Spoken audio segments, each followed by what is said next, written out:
السلام عليكم ومرحبا بكم مرة جديدة في مطبخ التبارية. تنتمنى تكونوا بخير وعلى خير. اليوم ان شاء الله بغيت نشارك معكم معمول ديال التمر او حلوة ديال التمر بعجين ناجحة ومضمونة 100%، مع جميع اسرار ونصائح نجاح المعمول. كيجي غزال وراقي في الشكل وفي المذاق، وان شاء الله غادي تجربوه وينال الاعجاب ديالكم. وبسم الله، اول حاجه غادي نبداو بعقده ديال التمر. غادي نحتاجو نص كيلو ديال معجون التمر، كاس ديال اللوز محمر ومطحون، ربع كاس ديال الماء زهر، معلقه صغيره ديال القرفه، شويه ديال المسكه الحره. وبسم الله على بركه الله، كنديرو نص كيلو ديال معجون التمر وكنضيفو ليه كاس ديال اللوز محمر ومهرمش. تقدروا ديروا اي نوع ديال المكسرات متوفر عندكم. وكنضيفوا عليهم معلقه صغيره ديال القرفه وشويه ديال المسكه الحره مطحونه مع واحد معلقه صغيره ديال سنيده. وغادي نضيفوا ربع كاس ديال الماء زهر، تقريبا واحد 3 أو 4 المعالق. تقدروا تضيفوا واحد المعلقه ديال الزبده من اصل حيواني الا بان لكم التمر ناشف.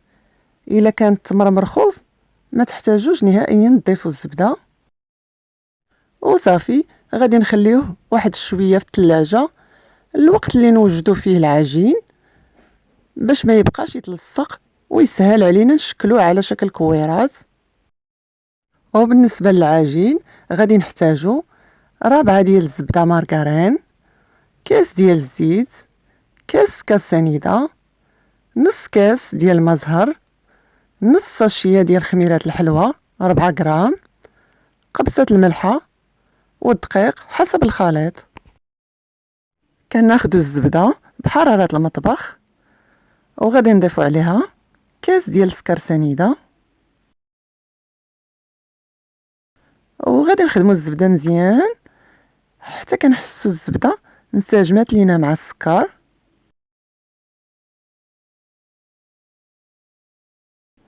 ومن بعد ما خدمنا الزبده مزيان غادي نضيفو كاس ديال الزيت، وكنحاولوا نخدموا شويه الزبده مع الزيت. ثم غادي نضيفوا نص كاس ديال الماء زهر وواحد القبصه ديال الملحه لتصحيح الذوق. ودائما الكاس اللي كناخذ به العبار هو كاس العنبه. ودابا غادي نزيدو نص ساشيه ديال خميره الحلوى، اي معلقه صغيره. وغادي نبداو نضيفو الدقيق يكون مغربل مزيان بشويه بشويه. انا هنايا احتاجيت ل 700 غرام حتى ل 750 على حسب نوعيه الدقيق اللي استعملته. وكنحاولوا نجمعوا العجين غير بالاصابع ديالنا، ما كندلكوهاش. وغادي نخليكم المقادير بالتفصيل في صندوق الوصف. وكتجيكم في الاخير عجينه رطبه ومتماسكه وما كتلصقش في اليدين. وصافي دابا غادي نبداو نشكلو عقده ديال التمر على شكل كويرات صغيره. الوزن ديال كل وحده ما بين 9 و10 غرام. وغادي نشكلو العجين حتى هي على شكل كرات صغيره، الوزن ديالهم ما بين 18 و 19 غرام. الوزن ديال كويرات العجين تيكون دائما الدوبل ديال التمر.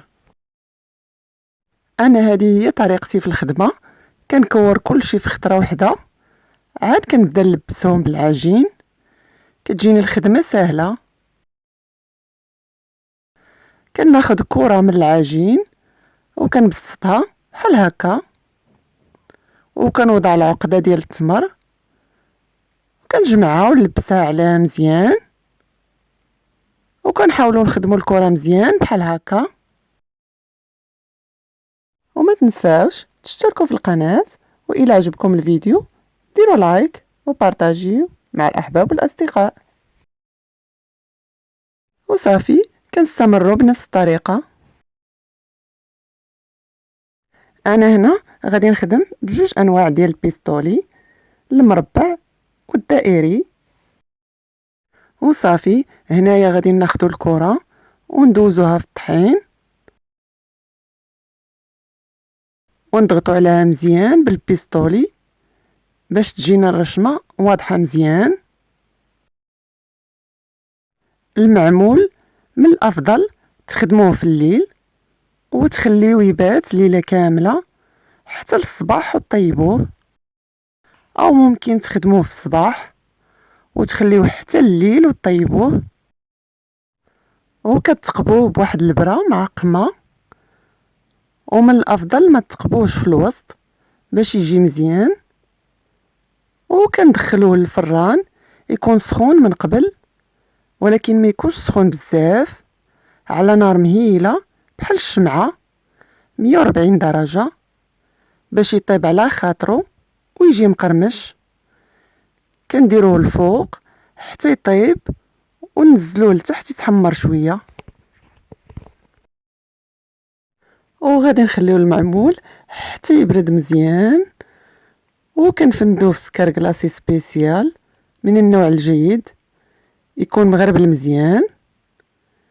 ضروري تخليو المعمول يبرد مزيان، الا كان باقي دافي غير شويه كتجي الحلوه ديالنا بحال الا فازقه.